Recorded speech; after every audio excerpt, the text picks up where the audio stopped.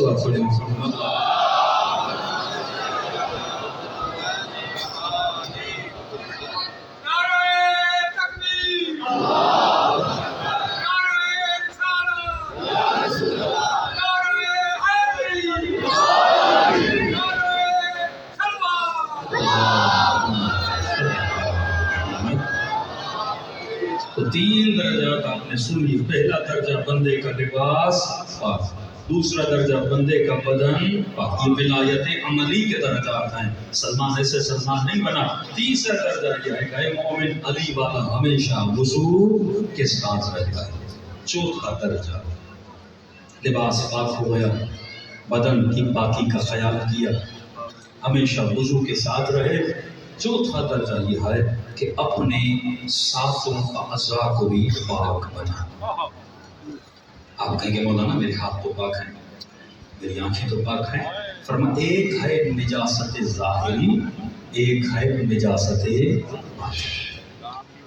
بندہ بال بنائے، شکل بنائے، داڑھی بنائے، بہترین لباس پہنے، لوگ کہیں گے ماشاءاللہ کتنا خوبصورت ہے، کتنے اچھے کپڑے پہنے ہیں، کتنا صاف ستھرا ہے۔ لیکن ایک مرتبہ اس کا ظاہر صاف ہوتا ہے، اندر نجاست سے بھرا ہوتا ہے۔ جو تمہارا باطن ہے، جب امام حج پہ گئے، صحابی نے کہا مولا اتنے حاجی، امام نے کہا میری 2 انگلیوں کے درمیان دیں۔ جب دیکھا تو حاجی کم تھے، حیوان زیادہ تھے۔ کسی کی شکل گدھے والی، کسی کی سور والی، کسی کی بندر والی۔ کہ مولا حاجی یہ تو حیوان ہے۔ تو یہی تو قرآن کہتا ہے اولئک کالانعام بل هم اضل۔ اکثر لوگ جسم تو انسان والا ہے لیکن ان کا اندر حیوان والا ہے۔ یزید انسان نہیں تھا، درندہ کا حیوان تھا۔ اہل بیت میں ظلم کرنے والے درندے تھے، مسلمانوں کی جانوں کو لینے والے درندے ہیں۔ اندر دیکھا کرو، فرمایا اندر کو پاک کیا کرو۔ ظاہر کو تو ہر بندہ پاک کر سکتا ہے، لیکن اصل ولایت کے اندر داخل ہونے کا جو مرحلہ ہے تمہارا باطن پاک ہونا چاہیے۔ باطن سے بڑا جلدی بتاؤں گا۔ آنکھیں پاک ہونی چاہیے۔ اے جماعت، اگر آنکھوں کو نجس کرو، یہ آنکھیں بڑی عظیم ہیں، تو علم کا احترام کرتا ہے، کیونکہ علم کی نسبت غازی عباس سے ہے۔ جس طرح علم کا احترام تیرے لیے واجب ہے، اسی طرح تیری آنکھوں کا احترام بھی تیرے لیے واجب ہے، کیونکہ علم کی نسبت غازی عباس سے ہے۔ اور جب تم مجلس حسین میں آ کر آنسو بہاتا ہے، ان آنسوؤں کی نسبت بھی حسین بن علی سے ہے۔ اب یہ آنکھیں جب مجلس سے اٹھیں تو گناہوں میں مبتلا نہ ہوں۔ ہر بندہ اپنے موبائل میں دیکھے میرے اندر کیا ہے۔ اگر موبائل نجاستوں سے بھرا ہوا ہے، مطلب تو ابھی تک علی کی ولایت میں وہ آنکھ جو گناہ کرے وہ کبھی بھی امام زمانہ کی زیارت نہیں کر سکتی۔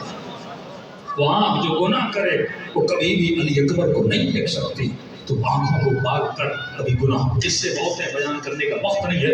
پہلی نجاست آنکھوں کو پاک کر، اس کے بعد زبان کو نجس نہ کیا کر۔ 18 گناہان کبیرہ زبان سے ہوتے ہیں، طلاقیں زبان سے ہوتی ہیں، جھگڑے زبان سے ہوتے ہیں۔ مومن لڑتا ہے ایک دوسرے کے ساتھ زبان کی وجہ سے، وہ کفر ہو، وہ شرک ہو، وہ نفاق ہو، وہ 70 سال ممبروں سے علی مولا کو برا بھلا کہنا ہو، یہ تمام تر گناہ کس سے ہوتے ہیں؟ زبان سے ہوتے ہیں۔ اے خاتون، اے مرد، اگر 2 مومنوں میں جھگڑا ہوتا ہے تمہاری زبان کی وجہ سے، اگر تمہیں کسی کی عیب کا پتہ بھی چلے، یہ تمہاری ڈیوٹی نہیں ہے اس کے شوہر کو جا کے بتاؤ، اس کی بیوی کو جا کر بتاؤ، لوگوں کے عیبوں کو ظاہر نہ کیا کرو۔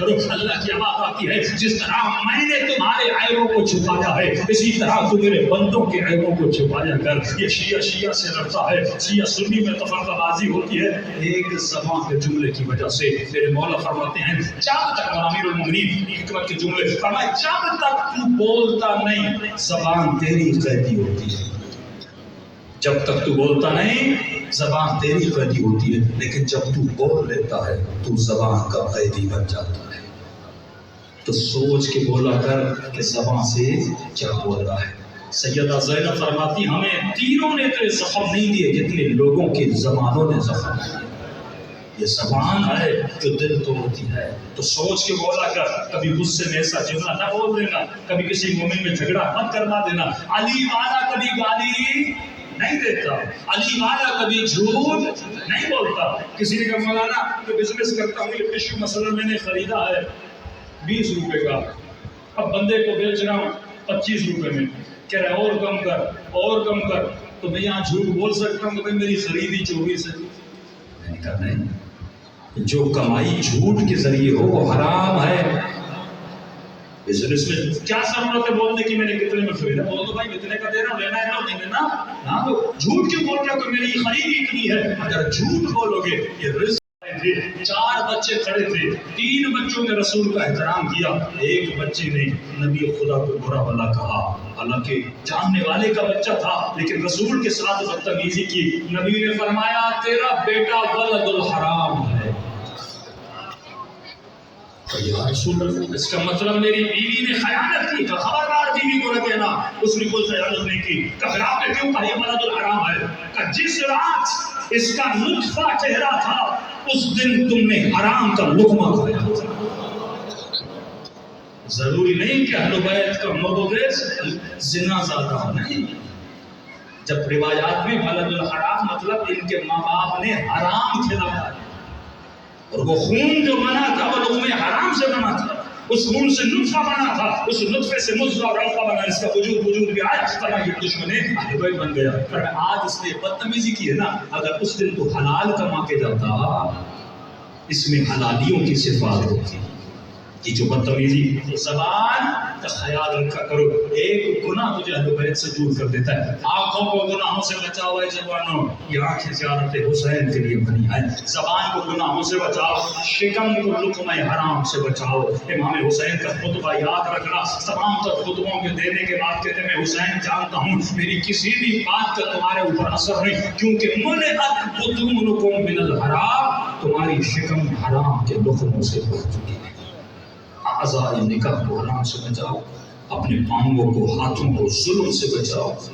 سنیما کی طرف جاؤ گے، گناہ کی طرف جاؤ گے، رشوت لینے جاؤ گے، نشہ کرنے جاؤ گے، یہ قدم حرام کی طرف بڑھ رہے ہیں. یہ قدم اس لیے بنے ہیں تاکہ تو نجف سے پیدل حسین کی زیارت کر جائے. یہ قدم اس لیے بنے ہیں تاکہ تو پیدل حسین کی مجلس میں آئے. اعضاء پاک ہو گئے، اب 2 طہارتیں اور ہیں، صرف نام لیتا ہوں. آیت اللہ روزمہ دستاویز کی کتاب ہے قلب سلیم، گناہان کبیرہ، نماز شب. کتابیں خریدیں، اپنے بچوں کو پڑھائیں تاکہ پتہ لگے کہ مجھے بنائی شیعہ کیسے بننا ہے. فرمایا اگر اعضاء پاک کر لیے، تو نے آنکھوں سے گناہ نہیں کیے، زبان سے جھوٹ نہیں بولا، کانوں سے گانے نہیں سنے، پاؤں گناہ کی طرف نہیں گئے، اعضاء نکاح گناہ میں نہیں پڑے، اس کے بعد جو طہارت ہے وہ طہارت قلب ہے. اب دل کو بھی پاک کرنا ہے. دل کس سے نجس ہوتا ہے؟ کسی مومن کے لیے برا سوچنا، کسی کا بغض رکھنا.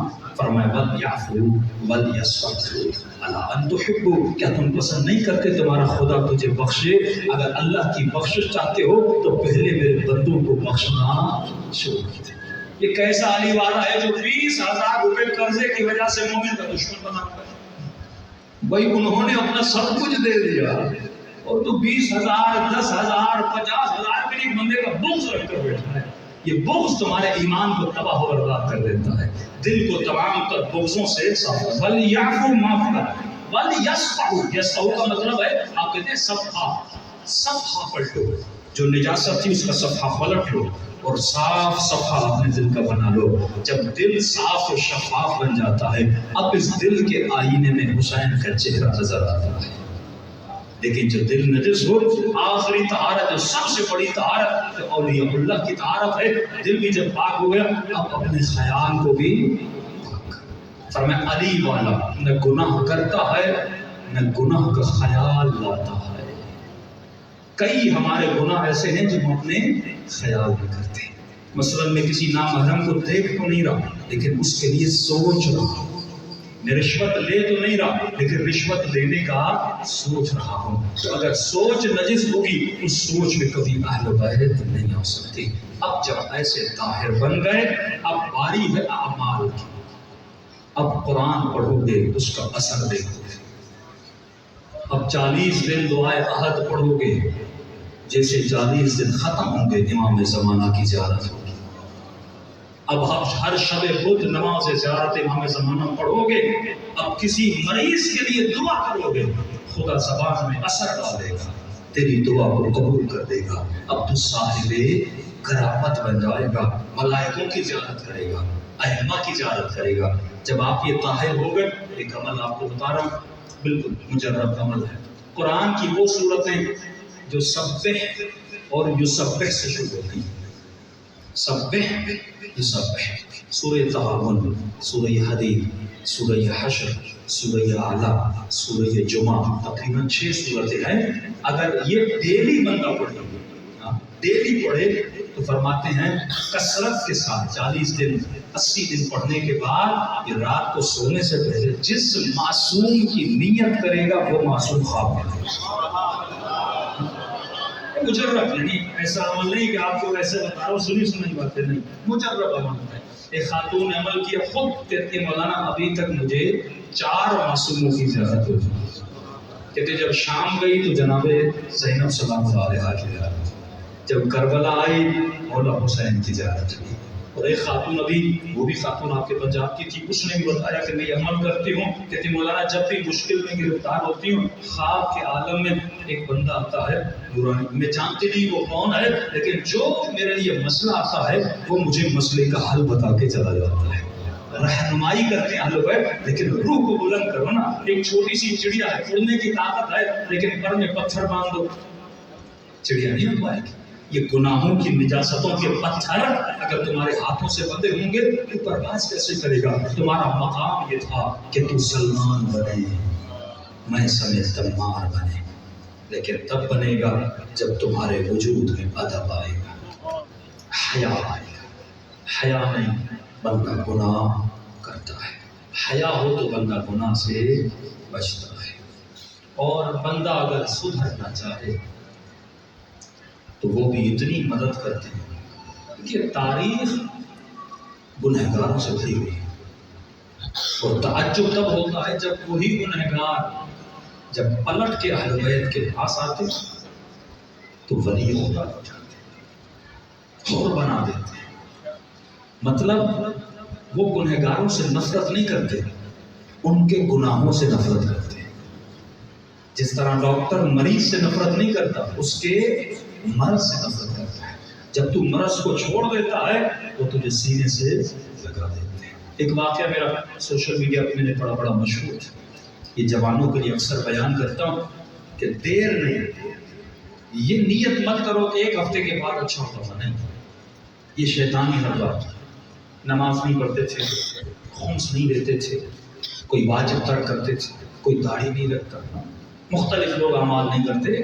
آج نیت کرو, یہ نہیں کہ میں پرسوں کروں گا ترسوں کروں گا, نہیں. جو بندہ اچھا بننا چاہتا ہے اسی وقت نیت کرتا ہے. جہاں تم نیت کرو پھر حسین کی دعا کا اثر ہوتا ہے. یہیں پہ مضبوط ارادہ بنا, کیونکہ مجلس سے باہر گئے پھر شیطان کے اوپر حاوی ہو جائے. یہ مجلس شیطان کو روکتی ہے. یہاں جب تم آتے ہو وہ شیطان کے پاؤں میں زنجیریں بن جاتی ہے, کیونکہ یہ ذکر فاروق کا ذکر ہے, اہل بیت کا ذکر. ایرانی لڑکا تھا جوان, نام تھا رضا, کہتا میں بڑا گنہگار تھا, اتنا خطا کار تھا کہ جب وہ غصہ آتا تھا تو اپنی ماں کو مارتا تھا. غصہ آتا تھا تو کبھی باپ پہ ہاتھ اٹھاتا تھا. لیکن ماں باپ آپ کو پتہ ہے رحم دل ہوتے ہیں. کہتا جتنی بھی بدتمیزی کرتا تھا لیکن یہ پھر بار بار مجھے سمجھاتے تھے کہ رضا گناہ نہ کر, تو علی کا چاہنے والا, تو مجھ سے کیوں گناہ کرتا. کہتا ایک نمانی آخر کار تنگ آیا, ماں باپ کا گھر چھوڑا, کرائے پہ ایک فلیٹ لیا, وہاں رہنے لگا. صبح سے شام تک میرا کام ہوتا تھا, گاڑی چلاتا تھا, پیسنجر مسافر اٹھاتا تھا تہران میں, اور جو کمائی ہوتی تھی رات کو جوا کھیلتا, نشہ کرتا, عیاشیاں کرتا. ڈیلی میرے دوست آتے تھے, بس صبح سے شام تک کماتا, رات کو دوستوں کے ساتھ بیٹھ کے اڑاتا. یہ میری زندگی کا خلاصہ، یہ میری زندگی کی لذتوں کا خلاصہ۔ کہتے ہیں محرم کا مہینہ شروع ہوا، ایک محرم آئی میرا کوئی دوست نہیں آیا، دوسری محرم آئی میرا کوئی دوست نہیں آیا، یہاں تک کہ 6 محرم آ گئے۔ دوستوں کو فون کیا، کہاں وہ کیوں نہیں آ رہے؟ ڈیلی آتے تھے، کھیلتے تھے، مزے کرتے تھے، نشے کرتے تھے، کہاں ہو؟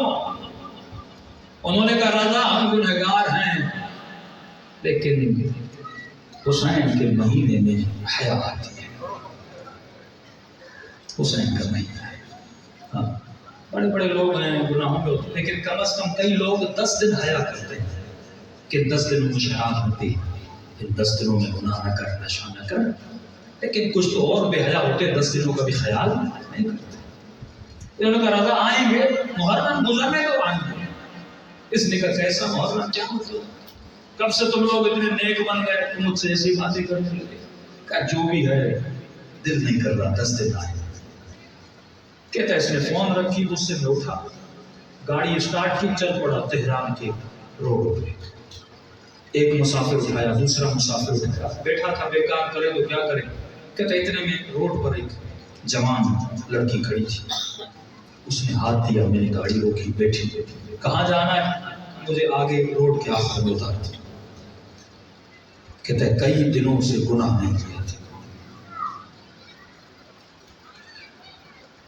ذہن پر شیطان سوار ہوا، میں نے اس جوان لڑکی کے لیے بری نیت کی، گاڑی کو موڑا اپنے گھر کی طرف اسپیڈ سے۔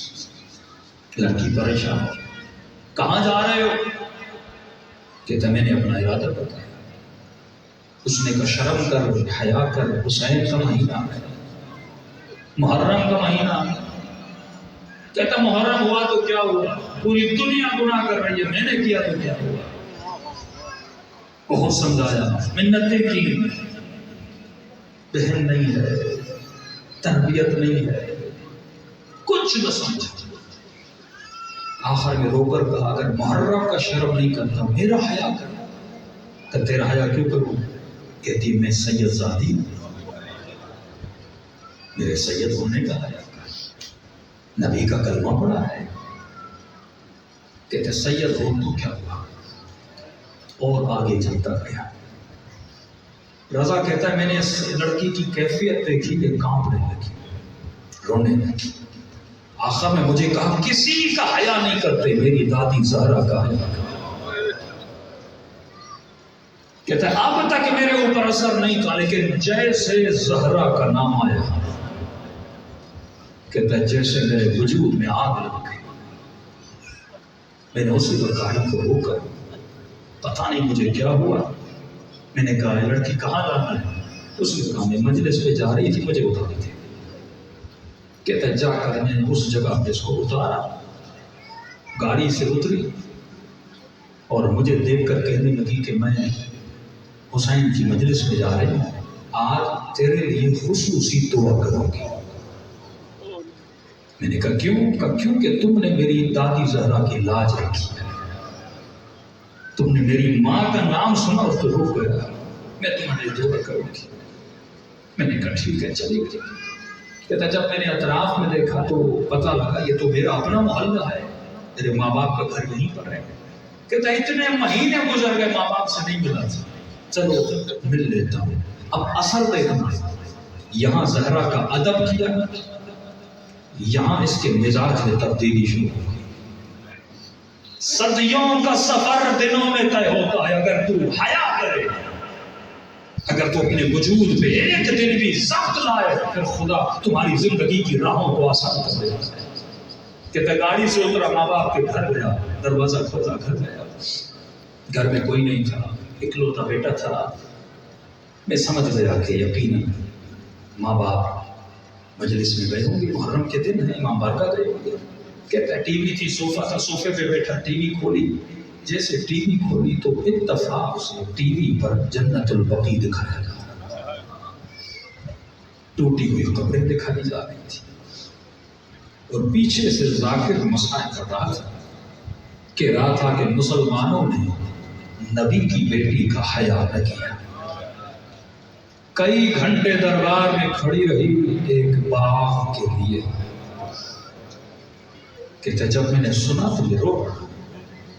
کہنے لگا بی بی میں اتنا گنہگار تھا، آج میں گناہ سے بچا آپ کے نام کی خاطر. اس زمانے کے مسلمانوں نے نبی کی بیٹی کا اتنا حیا نہیں کیا. کہتے ہیں مجھے بی بی کے مسائل کا پتہ نہیں تھا. پھر ایک جملہ ذاکر آگے بڑھا کہ صرف دربار میں کھڑا نہیں کیا، نبی کی بیٹی کے گھر پہ آگ بھی لگا دی، پسلیاں بھی توڑ دی، محسن سخت بھی ہو گئے.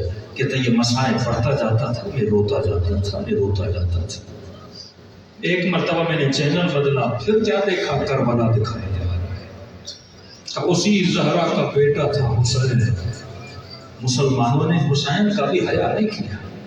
اس کے بدن پہ کربلا میں گھوڑے دوڑا دیجیے. اس کی 4 سالہ بچی تھی، اسے بھی تماچے مارے. ذاکر پڑھتا جاتا تھا، میں روتا جاتا تھا. اتنا ظلم ہوا کربلا میں آنے نبی سے. کہتا اتنے میں ماں گھر آئی، روتے ہوئے آگے بڑھا اور ماں کے قدموں پہ گر گئے. میں نے کہا ماں آج تک جتنی بدتمیزی کی ہے زہرا کے صدقے میں مجھے آج معاف کر دے. میں قسم کھاتا ہوں آج کے بعد کبھی بے احترامی نہیں کرتا. ماں پیار کرنے والی ہوتی ہے نا، بچہ کتنا بھی برا ہو. کہتے ماں نے بڑے پیار سے مجھے اٹھایا، میرے ماتھے کو بوسہ دیا اور کہنے لگی میرے لال آج تیرا رنگ حسینی ہو گیا ہے.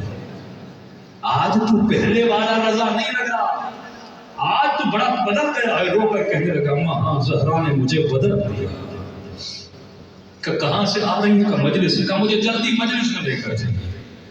سارے محلے والے پریشان. جو بندہ گنہگار تھا جس کا مجلس سے لینا دینا نہیں تھا مجلس میں آیا.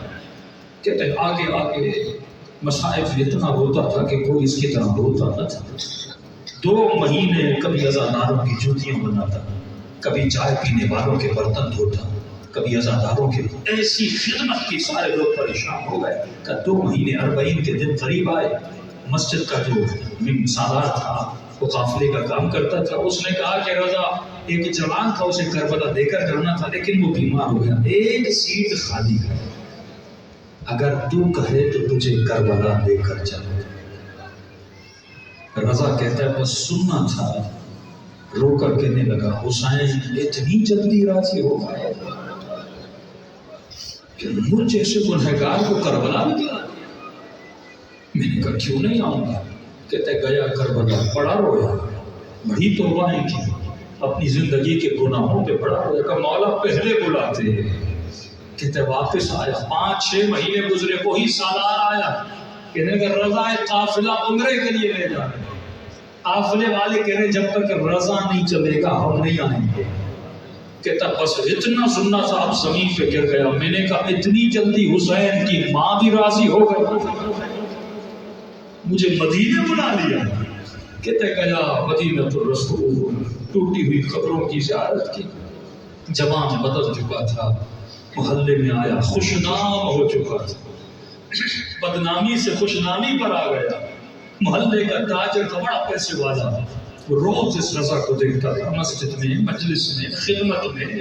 اس کے باپ کے پاس گیا، کہنے لگا کہ میں اپنی بیٹی کا رشتہ اس سے کرنا چاہتا ہوں. باپ نے کہا تو جانتا ہے میرا بیٹا چند مہینے ہوئے سدھر گیا ہے، کہیں ایسا نہ ہو پھر بگڑ جائے. کب بلاؤ؟ رضا کو بلایا. کہ بیٹی دینا چاہتا ہوں، ایک شرط ہے. کہ کون سی شرط؟ کا وعدہ کرو آج کے بعد حسین کو چھوڑو گے نہیں، آج کے بعد عباس کا دامن نہیں چھوڑو گے. رو کر کہتے ہیں اللہ وہ میری زندگی کا آخری دن لائے جب میں حسین سے دور ہوں. کہ پھر کل رشتہ لے کر آؤ میری بیٹی کا. ایران میں رسم ہے، ماں باپ کے ساتھ لڑکا رشتہ دینے جاتا ہے اور خواتین جس کے بچی کا رشتہ ہوتا ہے وہ چائے لے کر آتی ہے. کہتا یہ رشتہ لینے گیا، اس تاجر کی بیٹی چائے لے کر رضا کے سامنے آئی اور جیسے اس جوان کا اس بچی نے چہرہ دیکھا تو وہیں پر بچی نے چیخ ماری اور بے ہوش ہو کے زمین پہ گر گئی.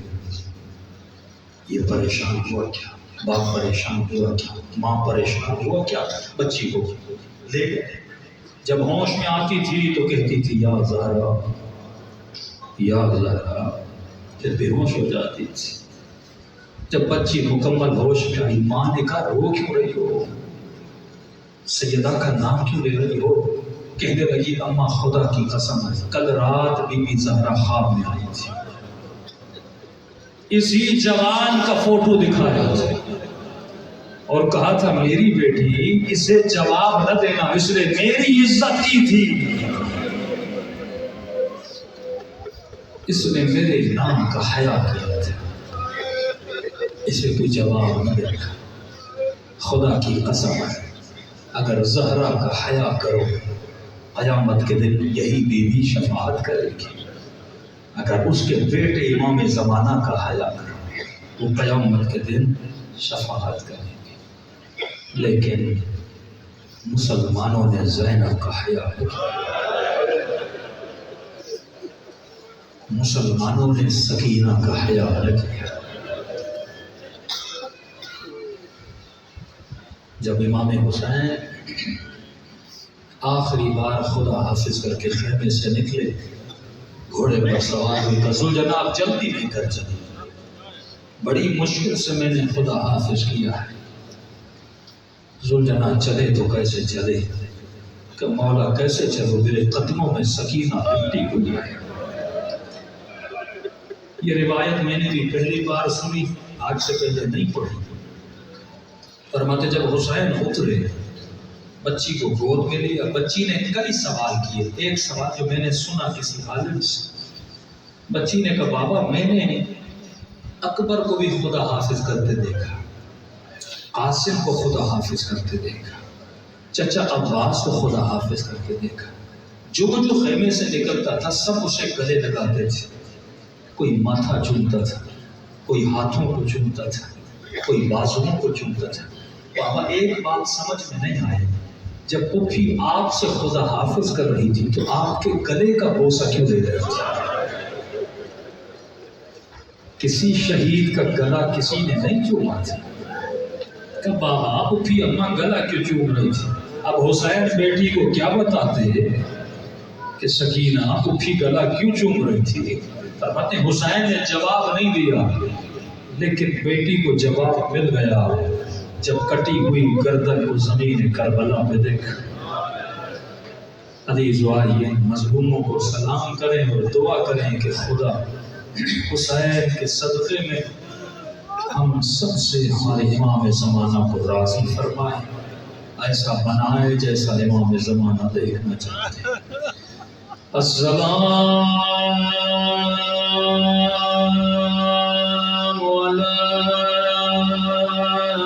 حسین وعلی علی ابن حسین کی صدا بلند وعلی اولاد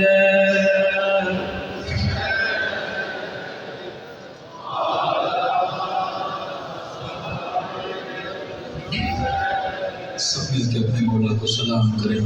السلام علی الحسین وعلی علی ابن وعلی اولاد الحسین وعلی صحابہ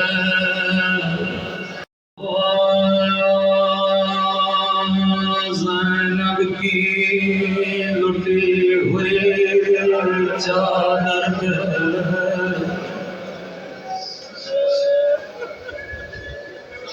میرا سلام ہو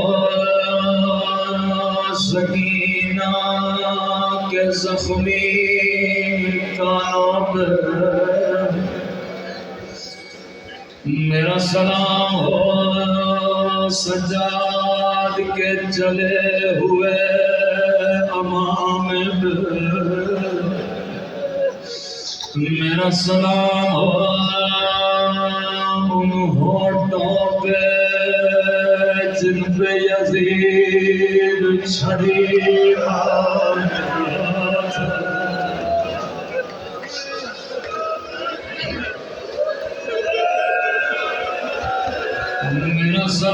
ہو کربلا کے اس شہید پہ جس کی گردن کو پیچھے سے کاٹ گیا.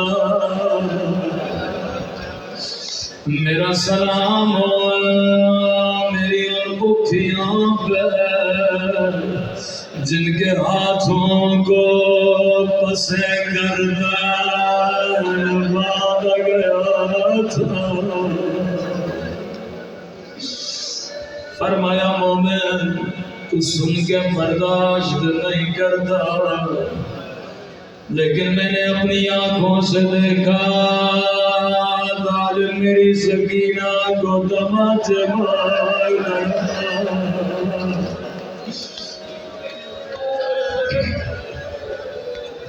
شہدائے مدافع حرم کل بتایا کہ نہیں مجھے یاد نہیں. ایک شہید مدافع حرم جناب زینب کے حرم کا دفاع کرتے کرتے شہید ہوا. اس کی 4 سالہ بیٹی تھی. ایرانی ڈاکٹر کہتا ہے گھر والوں نے کہا ڈاکٹر صاحب ہمیں ڈر ہے یہ بچی کہیں مر نہ جائے. بچیاں باپ سے بڑا پیار کرتی ہے. کہتا ہے جب بچی کو دیکھنے گیا کیا دیکھا شدید بخار بچی بے ہوش. کیا دیکھا بچی کے سرانے باپ کی تصویر. میں نے کہا تصویر ہٹاؤ جب تک تصویر دیکھیں گے بچی بیمار رہے گی. کہ ڈاکٹر صاحب جب ہوش میں آتی ہے کہتی ہے مجھے میرا بابا دکھاؤ. بہت روتی ہے کیا کریں. کہ نہیں جب تک تصویر ہوگی بچی بیمار رہے گی. ڈاکٹر کہتا ہے تصویر ہٹائی 15 دن میں بچی ٹھیک ہو گئی. رو رہا تھا. میں نے کہا رو کیوں رہے ہو. کہتا ہے جبلا تصویر تھے بس تصویر تھی. بچی تصویر کو دیکھ کے بیمار پڑ گئے. کربلا میں کوئی تصویر نہیں تھی. کہا یہ معمولی تصویر تھی تصویر میں زخم نہیں تھے لیکن کربلا میں کٹی ہوئی گردن تھے پھٹے ہوئے ہونٹ تھے زخمی رخسار تھے داڑھی پہ خون لگا تھا.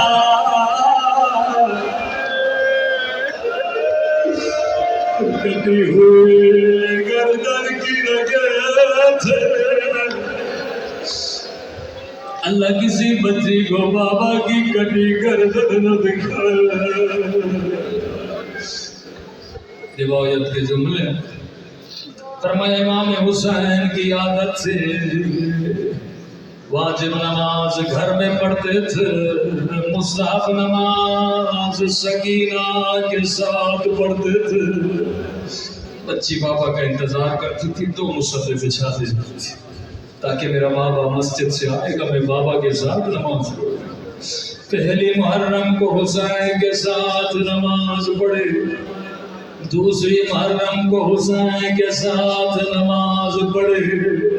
لیکن راوی کہتا ہے جب 10 محرم کا دن آیا نماز عصر کا وقت ہوا بچی نے 2 مصلے بچھائے. ایک مصلہ اپنے لیے ایک اپنے غریب الوطن بابا کے لیے. لیکن بابا تھے تو کیسے ہوتے ایسے ہاتھوں کو اٹھا دیتے رو کر کہتی تھی میرے اللہ میرے پردیسی بابا کی خیر ہو.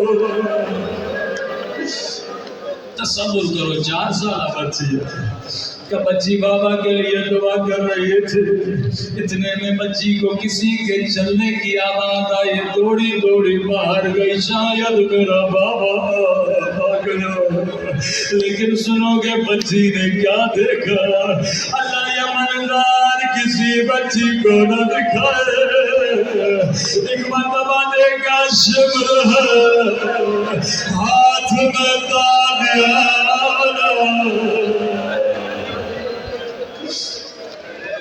جب مدھو نے بچی کو دیکھ کہ سکینہ کس کا انتظار کر رہی ہو، رو کر کہنے لگی بابا کا انتظار کر رہی ہو، بڑی دیر ہو گئی میرا بابا نہیں آیا۔ یہ مدھو کہتا سکینہ کیا بابا کو دیکھنا چاہتی ہو؟ کہ بڑی دیر سے بابا کا انتظار کر رہی ہوں۔ اب روایت کے جملے بڑے زیادہ ہیں، آیت اللہ مظاہری فرماتے ہیں جیسے بچی نے کہا بابا کا انتظار کر رہی ہوں، کہ ملعون کے ہاتھ میں حسین کا کٹا ہوا سر تھا، یہ سر بچی کی طرف اٹھے گا، بچی بابا بابا کرتے ہوئے وہ میرے غریب الوطن بابا، وہ میرے پیاس ہے بابا، وہ میرے تھکے ہوئے بابا۔ شکر میرے ہاتھ کٹ جاتے تو کبھی میرے مولا کا سر نہ پھینکنا۔ بچی نے بابا کا سر گود میں لیا۔ اب یہ میرے جملے روایت کے جملے نہیں، رو کر کہنے لگی بابا بابا او میرے 3 دن کے پیاسے بابا، بابا اکبر کا لاشا تو نے اٹھایا، عباد کے بعد تو نے اٹھائے، قاسم کی لاش کے ٹکڑے تو نے اٹھائے، وہ لاشیں اٹھا اٹھا کر تھک جانے والے، او بابا جان براز تو نے مجھے اپنے سینے پہ سلایا، او بابا آج آجا او سکینہ کے سینے پہ سو جا، یا شمر آگے بڑھا بچی سے بابا کا سر چھینا، اتنے زور سے تماچے مارے کہ بچی بے ہوش ہو گئی۔